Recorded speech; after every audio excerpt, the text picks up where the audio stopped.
Hello, welcome to BKB hitech school. कैसे हैं आप सभी? बहुत बढ़िया। मुझे भी आशा है कि आप लोग बहुत ही सकुशल और सेफ होंगे घर पर और ऑनलाइन पढ़ाई भी कर रहे होंगे। जी हाँ, आपके रिक्वेस्ट पर बार बार यह मुझसे विनती की जा रही थी कि सर अनुलेखन पर बात किया जाए, ट्रांसक्रिप्शन पर बात किया जाए। इसको लेकर मैं आप ही लोगों को प्रिपेयर कर रहा था और इसी के लिए मैं प्रोटीन पर चर्चा किया, प्रोटीन के स्ट्रक्चर पर चर्चा किया, प्रोटीन का निर्माण कैसे होता है। बेसिक जो जानकारियाँ थी मैंने कल परसों 2-3 दिनों के क्लास में मैंने चर्चा किया और आपको बेसिकली स्ट्रॉन्ग करने का कोशिश मैंने किया था। आज वो दिन आ गया है जिस पर मैं चर्चा करूंगा प्रोटीन संश्लेषण। और प्रोटीन संश्लेषण में हम जानते हैं 2 चरण होते हैं। पहला चरण अनुलेखन ट्रांसक्रिप्शन का होता है और जो दूसरा चरण होता है हम इतना दिन से आप लोगों को बता रहे थे, जिसको हम लोग ट्रांसलेशन के नाम से जानते हैं। इसको हिंदी में आपके पुस्तक में स्थानांतरण भी दिया है। इसके बारे में भी हम लोग जानकारी प्राप्त करेंगे। बेसिकली मेरा अभी एम है, लक्ष्य है कि मैं आज आप लोगों को अनुलेखन बहुत बढ़िया से समझा सकूं। चलिए, इसको अनुलेखन को समझने के लिए या मैं अगर पूरी की बात कर लूं तो देखिए, जैसा कि हम पहले भी बता चुके हैं आप लोगों को कि डीएनए सबसे पहले क्या करता है, इसका रिप्लिकेशन होता है। रिप्लिकेशन अर्थात डीएनए का द्विगुणन होता है। द्विगुणन के पश्चात जब इसे प्रोटीन की जरूरत होती है तो यह प्रोटीन की जरूरत के लिए सबसे पहले यह ट्रांसक्रिप्शन करता है। ट्रांसक्रिप्शन जो होता है वह आरएनए पॉलीमरेज के द्वारा होता है। आरएनए पॉलीमरेज एक एंजाइम है। इसी एंजाइम के मदद से ट्रांसक्रिप्शन होता है और आरएनए पॉलीमरेज एंजाइम के द्वारा ट्रांसक्रिप्शन में बनता क्या है, तो एक मैसेंजर आरएनए का निर्माण होता है। हालांकि अगर मैं बात करूं आरएनए पॉलीमरेज की तो यह आरएनए पॉलीमरेज 3 प्रकार का होता है। देखिए मैंने लिखा है आरएनए पॉलीमरेज 1, आरएनए पॉलीमरेज 2 और आरएनए पॉलीमरेज 3। आरएनए पॉलीमरेज 1 जो है राइबोसोमल आरएनए का निर्माण करता है। आरएनए पॉलीमरेज 2 जो है वह एचएन आरएनए का निर्माण करता है और आरएनए पॉलीमरेज 3 टीआरएनए, 5 एसआरएनए और एसएन आरएनए का निर्माण करता है। ये 3 प्रकार के आरएनए का निर्माण करता है। लेकिन बेसिकली हमें क्योंकि मैसेंजर आरएनए के बारे में ही हमें जानना है, मैसेंजर आरएनए से ही हमें मुख्य रूप से जो है प्रोटीन संश्लेषण होता है और ट्रांसफर आरएनए से भी होता है। लेकिन बेसिकली डीएनए से जो है आरएनए जो बनता है जो न्यूक्लियस में, और वही मैसेंजर आरएनए ही संदेश वाहक का कार्य करता है। संदेश के रूप में जो कोशिका द्रव में जाता है, कोशिका द्रव में जाने के बाद राइबोसोम्स के पास जाता है और उससे प्रोटीन संश्लेषण का कार्य करवाता है। लेकिन प्रोटीन संश्लेषण का कार्य कैसे करवाएगा, तो ये एक मैसेंजर आरएनए संदेश देता है कि भाई न्यूक्लियस को ऐसा प्रोटीन बनाना चाहिए, ऐसा चाहिए बनाया हुआ प्रोटीन। यानी कैसा, तो ये देखिए यह कोड है, इस कोड को पढ़िए, इसमें ये अमीनो अम्ल चाहिए।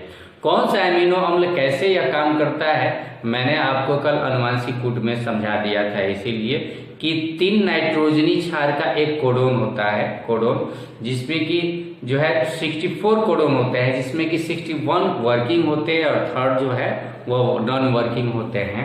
और मात्र जो है हमारे बॉडी में 20 प्रकार के एमिनो एसिड्स पाए जाते हैं। नाइट्रोजनी क्षार 4 होते हैं और 4 नाइट्रोजनी क्षार से 20 प्रकार का एमिनो अम्ल तैयार होता है। मैंने कल चर्चा किया था आपसे। तो यहाँ पर हमें मुख्य रूप से देखिए आरएनए पॉलीमरेज सेकंड की बात करेंगे, यानी hnRNA की हम बात करेंगे। अब इसको मैं मिटा रहा हूँ बताने के बाद, ताकि मैं आगे की क्रिया प्रारंभ कर सकूं। अब यहीं पर देखिए मैसेंजर आरएनए की बात करूं तो मैसेंजर आरएनए मैंने अभी बताया कि यह जाएगा किसके पास, तो राइबोसोम्स के पास जाएगा। अब ये राइबोसोम्स क्या करेंगे, प्रोटीन संश्लेषण का कार्य करेंगे। मैसेंजर आरएनए जब जाता है राइबोसोम्स के पास तो किस प्रकार से यह अपना कोडिंग देता है, इस प्रोसेस को ही हम लोग ट्रांसलेशन कहते हैं। ट्रांसलेशन को आप लोग अनुवाद भी जानते हैं, अनुवादन, है ना। तो यह एक प्रकार का क्या है, अनुवाद करता है। मैसेंजर आरएनए में जो कोड है वह राइबोसोम्स के भाषा में समझाता है, अनुवाद करता है, इसीलिए इसको ट्रांसलेशन या इसको आपके पुस्तक में स्थानांतरण का नाम भी दिया गया है, ट्रांसलेशन का ही। तो मुख्य रूप से हमें जो आज जानना है वह डीएनए से मैसेंजर आरएनए का किस प्रकार से निर्माण होता है, इसी के बारे में हम लोगों को जानना है। बेसिकली चलते हैं हम आपके पुस्तक पर। तो पुस्तक में देखिए लिखा हुआ है सबसे पहले अनुलेखन, अनुलेखन में ब्रैकेट में लिखा हुआ है ट्रांसक्रिप्शन, और सबसे पहली बात जो लिखा हुआ है कि व्हाट इज ट्रांसक्रिप्शन, अनुलेखन क्या है। तो आपके पुस्तक का मैं चर्चा करता हूं कि डीएनए के एक रज्जु से आनुवांशिक सूचनाओं का आरएनए में प्रतिलिपिकरण करने की प्रक्रिया को ही अनुलेखन करते हैं। ये वाक्य बहुत छोटा है लेकिन इसका मायने बहुत बड़ा है। देखिए अगर मैं डीएनए की बात करूं तो ये हमारा जो डीएनए होता है, अब इस डीएनए में कहा गया है कि एक रज्जु से, दोनों रज्जु से नहीं, एक रज्जु से। इसमें दो रज्जु होते हैं, दो रज्जु में आपको मालूम है अगर एक को 5 तो इधर 3 होगा और दूसरा इधर 5 होगा, तो ये वाला 3 डिग्री होगा। तो इसमें से एक रज्जु जो होगा वह टेम्पलेट का कार्य करता है। टेम्पलेट मतलब साँचा का कार्य करता है। साँचा का मतलब क्या कि अपना, जैसे आनुवांशिक जो गुण होते हैं वो तो दोनों पर होते हैं, है ना, दोनों, और एक दूसरे के पूरक भी होते हैं, पूरक कोडोन भी कहे जाते हैं। लेकिन अब यहाँ ये समझना है हमें कि एक इसमें जो नाइट्रोजनी बेस होते हैं वो किस रूप में होते हैं, आनुवांशिक सूचना के रूप में। आनुवांशिक सूचना क्यों कहते हैं, क्योंकि यही अमीनो अम्ल का निर्माण करेगा और इन्हीं अमीनो अम्ल से प्रोटीन का निर्माण होगा, और प्रोटीन से आनुवांशिक गुण दिखता है एक पेरेंट्स से दूसरे पेरेंट्स में, मतलब एक पीढ़ी से दूसरे पीढ़ी में। तो हम यूं कहें कि देखिए ये एक डीएनए का 5 डिग्री से 3 डिग्री, इसमें 2 तरह के रज्जु पाए जाते हैं। देखिए इसको समझाने के लिए मैं एक और तरीका जो आपकी पुस्तक में बनाया हुआ है, मैं एक डायग्राम बनाना चाहता हूँ। देखिए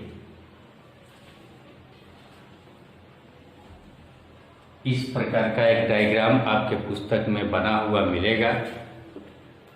इसमें एरो का निशान ध्यान देना है 3 डिग्री के तरफ होता है, यानी 5 डिग्री इधर और इधर 3 डिग्री, और इधर जो है पुनः हो जाएगा 5 डिग्री और इधर 3 डिग्री। ये 2 सूत्र एक तरह से हमने बनाया है। इन 2 सूत्रों में मैं यहीं पर आपको बता देना चाहता हूं कि एक जो होता है, एक को हम लोग कोडिंग रज्जु कहते हैं, कोडिंग रज्जु।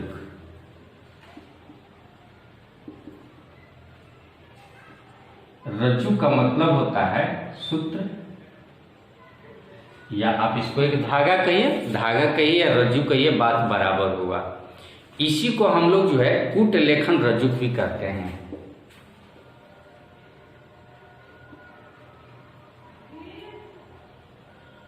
कूट लेखन रज्जु कहते हैं। ये कुछ नहीं करता है, ऐसे ही रहता है, लेकिन इसका जो नाइट्रोजनी क्षार है इसका पूरक क्षार इस पर होगा, इस वाले सूत्र पर, और यह क्या करेगा, यह अपना छाप एक और बनाएगा जिसको हम लोग मैसेंजर आरएनए के नाम से जानेंगे। और कैसे बनाएगा आप समझ सकते हैं। देखिए, जैसे मैं अगर बात करूँ, इधर A है, इधर T होगा, इधर C है, इधर G होगा, इधर G है, तो इधर क्या होगा, C होगा। आप समझ सकते हैं। इधर A,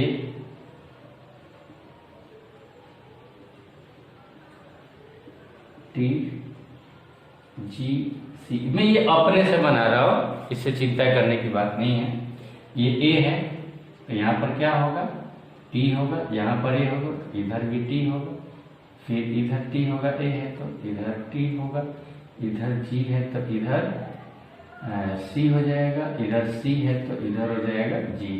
ये किस प्रकार से कोडिंग होता है मैं बताऊं। एक तरफ ट्यूरिंग और दूसरे तरफ पिरामिडिन होता है ना। अब यहां पर देखना यह है कि मैसेंजर आरएनए से कोडिंग कौन होगा। कोडिंग रज्जु इसलिए कहते हैं, क्यों कहते हैं ये भी ध्यान दीजिएगा। इसको हम कहते हैं टेम्पलेट रज्जु। टेम्पलेट रज्जु यानी ये सांचा का काम करेगा और इसको देखकर ये मैसेंजर आरएनए बनेगा। जैसे इधर टी है तो टी तो इधर क्या होना चाहिए, इसका एंटीकोडोन बनता है। अगर इधर टी है तो इधर क्या होना चाहिए, एटी होता है ना, यानी इधर हो जाएगा ए। इधर जी है तो ये हो जाएगा सी, इधर सी है तो इधर हो जाएगा जी, इधर टी है तो इधर हो जाएगा ए, इधर टी है तो बोलिए इधर क्या होगा, इधर टी है इधर ए हो जाएगा, फिर यहाँ भी ए हो जाएगा, फिर यहाँ भी ए हो जाएगा, सी है, इधर सी है तो जी हो जाएगा, इधर जी है तो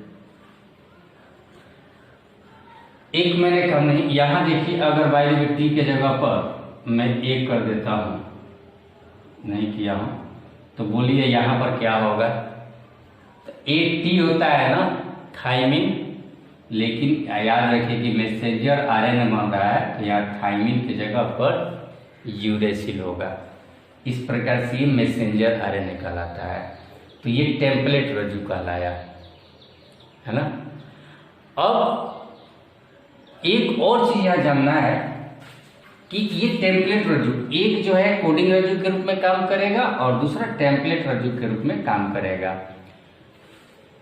अब यहाँ साफ साफ अब समझ में आ गया होगा कि डीएनए का एक रज्जुक आनुवांशिक सूचनाओं का आरएनए में प्रतिलिपिन करने की प्रक्रिया को अनुलेखन कहते हैं। मैं अगर ऐसे आपको समझाऊं कि ये जो प्रोसेस हुआ इससे यह बनने की, इसी को हम कहेंगे अनुलेखन। क्लियर, इसको हमने कहा अनुलेखन। अब आगे बढ़ते हैं। यहां भी पूरकता का सिद्धांत अनुलेखन प्रक्रम को नियंत्रित करता है। बिल्कुल पूरकता, मैं एक एक लाइन देखिए पूरकता कैसे, जैसे यहां पर देखा टी ए जी, सॉरी यहाँ जी है तो मैंने यहाँ भी जी कर दिया है, इधर होगा सी, है ना, सी जी। ये एक दूसरे के पूरक होते हैं और साथ ही साथ पूरकता में देखिए ध्यान देने वाली कौन सी बात है, साथ में ये भी लिखा है पूरकता जिसमें एडिनोसिन थाइमिन की जगह पर यूरेसिल होता है। हम जानते हैं कि एडिनोसिन के साथ क्या होता है, थाइमिन होता है।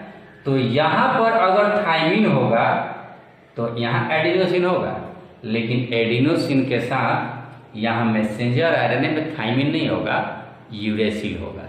यही बात आपके पुस्तक में समझाया गया है कि थाइमिन की जगह पर यूरेसिल के साथ क्षारयुग्म बनता है। यद्यपि प्रतिकृति प्रक्रम के विपरीत किसी जीव के कुल डीएनए द्विगुणित होकर अनुलेखन के दौरान अपना एक रज्जुक आरएनए के साथ मिलाकर उसी का रूप ले लेता है। डीएनए रेप्लिकेशन में यह जो बना, तो यह डीएनए का अपना एक रज्जुक क्या करेगा, मैसेंजर आरएनए के साथ मिलाकर और डीएनए भी बन सकता है, ये बताया जा रहा है। ये एक टेम्पलेट बना तो ऐसा केस हो सकता है कि डीएनए का एक टेम्पलेट यानी कौन कोडिंग रज्जु यह अगर मिल जाए मैसेंजर आरएनए के साथ तो क्या हो जाएगा, डीएनए का निर्माण हो जाएगा। लेकिन यही याद रहे, अगर यहाँ पर यूरेसिल है तो फिर डीएनए द्विगुणन नहीं होगा, डीएनए वहां बनकर तैयार नहीं होगा।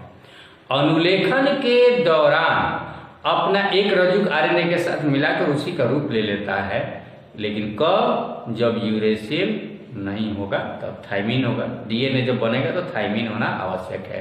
इससे डीएनए की लड़ी का जगह का पता चलता है जो अनुलेखन में भाग लेते हैं। इसे भी पता चल जाएगा कि अनुलेखन में कौन सा भाग लेने वाला और कौन सा भाग नहीं लेने वाला है ना।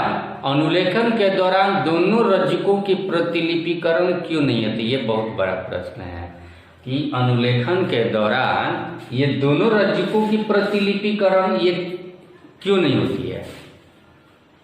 इससे तो समस्या है। समस्या क्या है कि पहली समस्या कि अगर ये इसका भी एक रज्जुक बन जाए और इसका भी रज्जुक बन जाए तो ये जो है डबल स्ट्रैंड वाला यानी दो रज्जुक वाला आरएनए ही बनेगा, वो डीएनए नहीं बनेगा। जैसा कि अभी मैंने समझाया था, दो रज्जुक वाला क्या बनेगा, आरएनए बनेगा। क्यों आरएनए बनेगा, आ गया ना बात,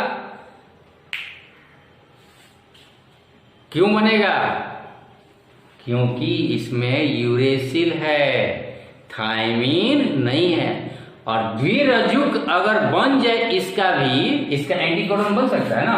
अगर इसका हमने ये बनाया तो इसका ये बन सकता है फिर से एंटीकोडन, या इसी को हम यहाँ पर रखकर बना सकते हैं। लेकिन टी के जगह पर क्या होना चाहिए, अगर इसका बनाएंगे आप इधर बना देंगे इसके साथ तो चीज यही बनेगा, लेकिन जहाँ टी है वहां पर यू हो जाएगा।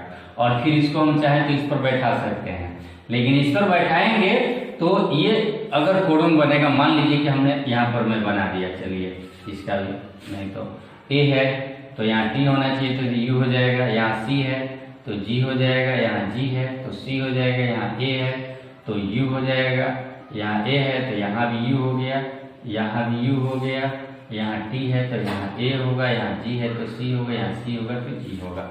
अब मान लीजिए कि इसको मैंने इसके साथ यहाँ पर ला दिया, तो ला देने के बाद ये जो चीज बनेगा आप देख रहे हैं, देखिए यहाँ पर ए सी जी ए यू ए नहीं सॉरी ए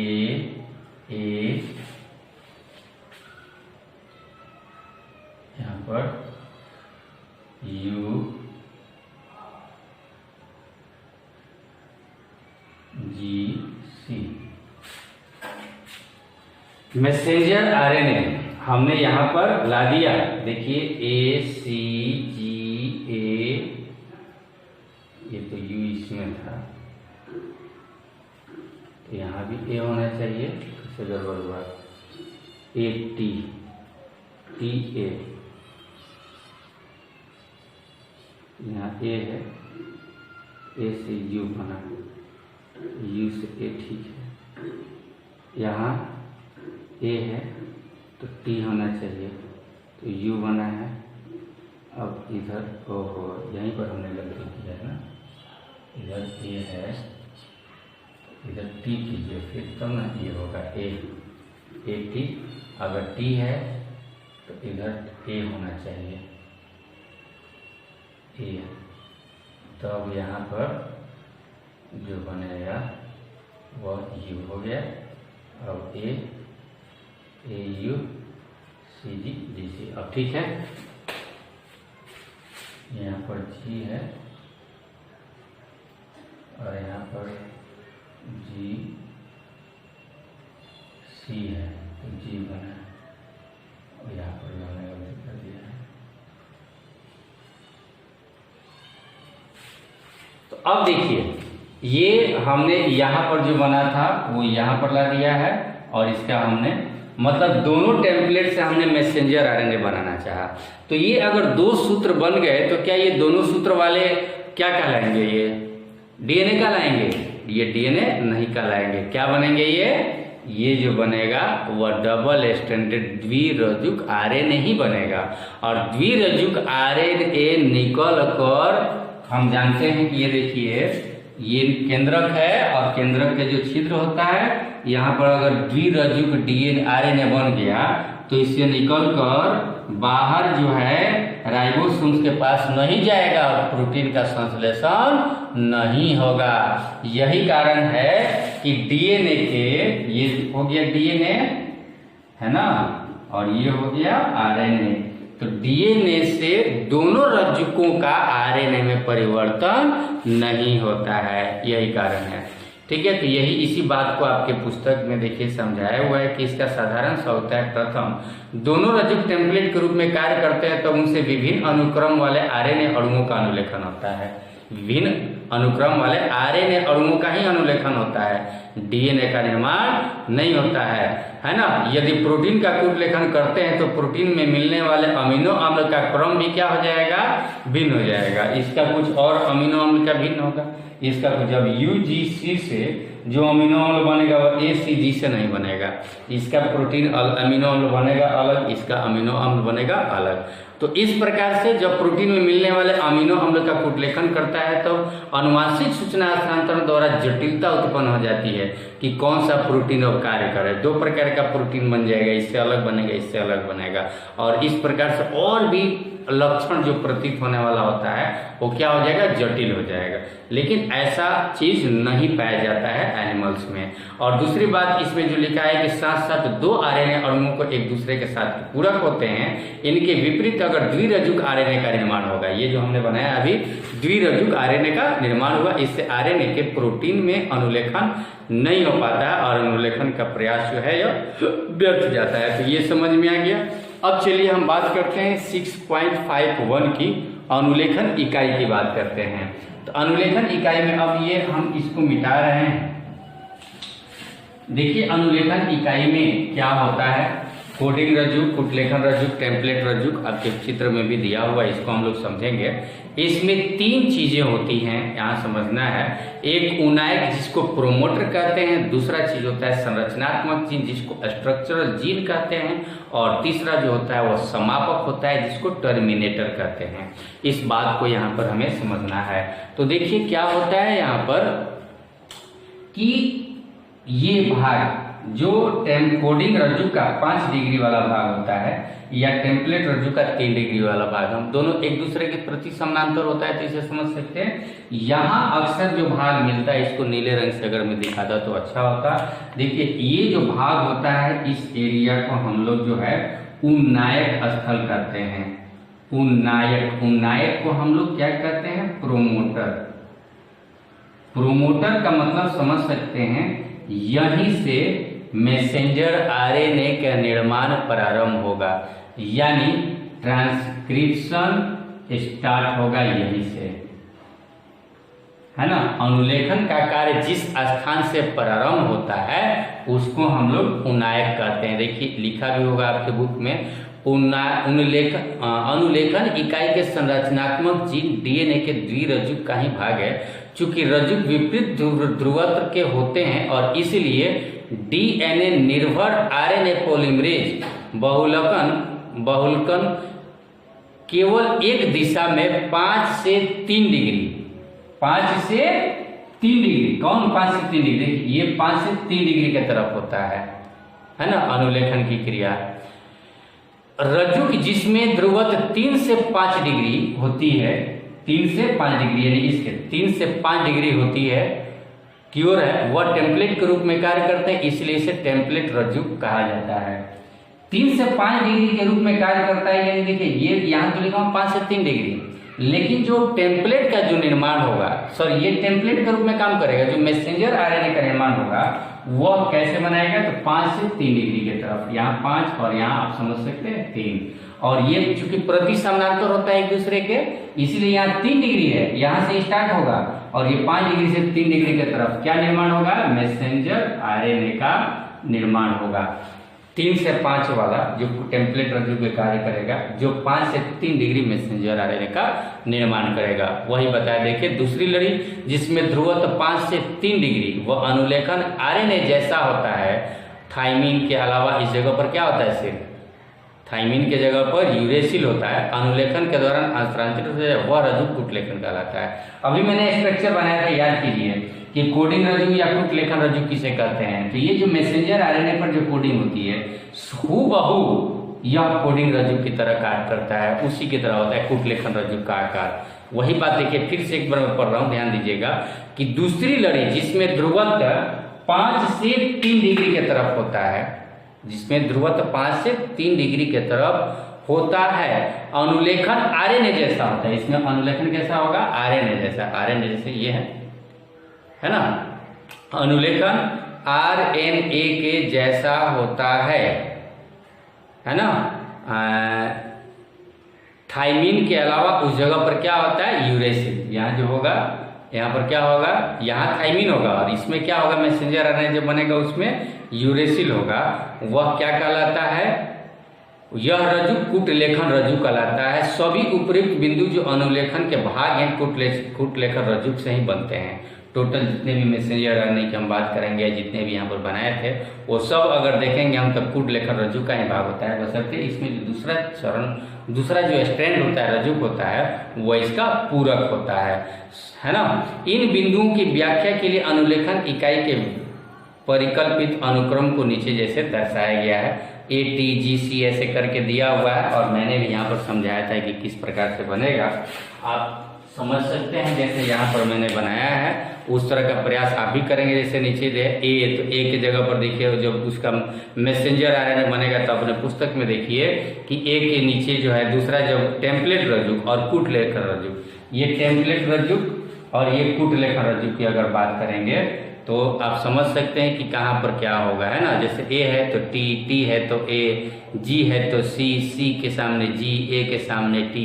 ये दोनों जो है डीएनए टेम्पलेट के रज्जु है। एक को हम लोग कूट लेखन रज्जु कहते हैं, दूसरे को टेम्पलेट रज्जु कहते हैं। और फिर आगे देखिए, उपरोक्त डीएनए से अनुलेखित आरएनए के अनुक्रमों को क्या आप लिख सकते हैं, तो बिल्कुल लिख सकते हैं अनुलेखित आरएनए का। और मैं चाहूंगा कि आप भी मुझे बनाकर दिखाएं कि जैसे यहाँ पर दिया हुआ है, मैं इसको मिटा रहा हूँ तो फिर मैं बता दूंगा तो आप क्या बनाएंगे। मैं सिखाया हूँ ना, आप बनाकर खुद दिखाइए मुझे कि ए यहाँ टेम्पलेट रज्जु पर ए है तो मैसेंजर आरएनए में क्या बनाएंगे, टी नहीं बनाएंगे, क्या बनाएंगे, ए के जगह पर यू होगा।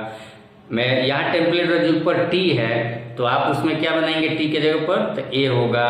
उसी तरह जी है तो उसमें क्या होगा, मैसेंजर आरएनए में सी होगा। जहाँ पर सी है उसके जगह पर क्या होगा, वहाँ पर जी होगा। इस प्रकार से मैं चाहूंगा कि आप जो है अनुलेखित आरएनए के अनुक्रमों को भी आप मुझे बताएं। अब मैं बात करता हूं उन्नायक, समापक और संरचनात्मक जीन की। तो देखिए, ये उन्नायक, समापक तथा किनारे पर स्थित संरचनात्मक जीन अनुलेखन इकाई बनाते हैं। उन्नायक संरचनात्मक जीन के 5 डिग्री किनारे पर उन्नायक स्थित होता है। संरचनात्मक जीन के 5 डिग्री किनारे पर, इसका संदर्भ कूट लेखन रज्जु के ध्रुवत्व के संबंध में है। कूट लेखन रज्जु के ध्रुवत्व यानी 5 डिग्री के स्थान पर ये क्या होता है, उन्नायक होता है। यह डीएनए अनुक्रम है जिसमें आरएनए पॉलीमरेज जुड़ता है। यानी उन्नायक ही वो स्थान है जहां से मैंने अभी बोला था कि मैसेंजर आरएनए बनाने के लिए डीएनए पॉलीमरेज की जरूरत होती है।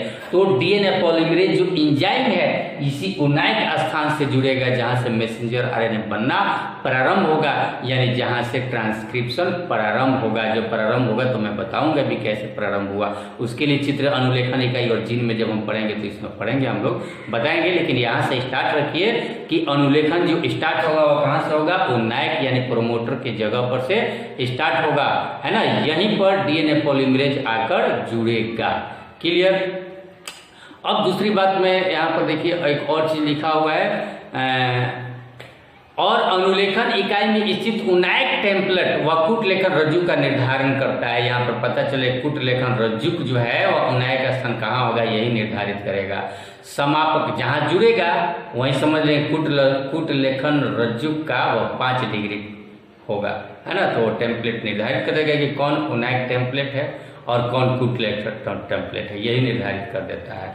और जहाँ से अगर 5 डिग्री से स्टार्ट होता है उन्नायक तो आप समझ जाएंगे कि टेम्पलेट रज्जु का किनारा जो है वो 3 डिग्री किनारा है। समापक कूट लेखन रज्जु के 3 डिग्री किनारे यानी अनुप्रवाह पर यानी इसके उल्टे दिशा में जब 5 डिग्री से उन्नायक होता है तो यहाँ से जब आरएनए पॉलीमरेज जब बनना स्टार्ट होगा तो ये बनते बनते और आएगा और अंत में जो है आप समझ सकते हैं कि 3 डिग्री टेम्पलेट कूट लेखन रज्जु के 3 डिग्री शीर्ष पर यहाँ पर समापक होता है यानी टर्मिनेटर होता है। टर्मिनेटर का मतलब कि मैसेंजर आरएनए बनते बनते आएगा और यहाँ पर आकर यह क्या हो जाएगा, समाप्त हो जाएगा, यहाँ पर यह काम नहीं करेगा। क्लियर?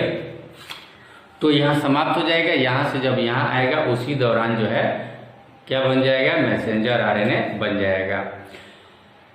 तो इसमें अनुलेखन प्रक्रम की समाप्ति का निर्धारण होता है। यहाँ समापक पर कि अनुलेखन प्रक्रम यानी मैसेंजर आरएनए बनने की समापन हो गया, है ना। चित्र 6.9 आपके पुस्तक में दिया हुआ आप देख सकते हैं जैसा कि मैंने यहाँ पर बनाया है। इसके अतिरिक्त उन्नायक के प्रतिवाह व अनुप्रवाह की तरफ नियामक अनुक्रम होते हैं। नियामक अनुक्रम मतलब ये वाले कोडिंग होते हैं। इन अनुक्रमों की कुछ विशेषताओं के बारे में जब आप जीन अभिव्यक्ति नियमन के बारे में वर्णन होगा तब आपको जानकारी दी जाएगी। और मैंने आपको बताया नहीं स्ट्रक्चर जो आप इसमें भी नहीं दिया हुआ है, उन्नायक और समापक के बीच ये जितने भी जो है जीन होते हैं इन्हीं को हम लोग क्या कहते हैं, संरचनात्मक जीन कहते हैं, है ना। संरचनात्मक जीन कहते हैं। जितना मैंने अभी आपको बताया इसको बढ़िया से आप समझ लिए और समझने के बाद जो है इसको याद रखिए, तब जाकर हम फिर से आप लोगों को कल बताएंगे अनुलेखन इकाई व जीन क्या होती है ना। और तब जाकर फिर से हम लोग एक और तरीके से हम लोग अनुलेखन, ये तो अभी अनुलेखन इकाई, अभी अनुलेखन क्रिया प्रारंभ नहीं हुआ है, प्रारंभ होगा तो और भी बात मैं इसमें बताऊंगा। उसमें बताऊंगा कि मैसेंजर आरएनए के पहले एचएन आरएनए का निर्माण कैसे होता है, ये भी हम लोग जानेंगे। HN heterogeneous messenger RNA, heterogeneous RNA बनने के बाद ही मैसेंजर आरएनए का निर्माण होता है, ठीक है। और इसमें एक और चीज़ बताऊंगा, व्यक्तिक अव्यक्तिक क्या होता है, पॉलीसिस्टोनिक क्या होता है, इसकी जब जानकारी आप प्राप्त कर लेंगे तब कहीं जाकर ये प्रक्रिया समझ में आएगी। लेकिन यहाँ तक जितना मैं बताया अनुलेखन इकाई और अनुलेखन, इसको आप याद रखेंगे और नोट्स बनाकर मुझे प्रोवाइड करवाएंगे। Thank you.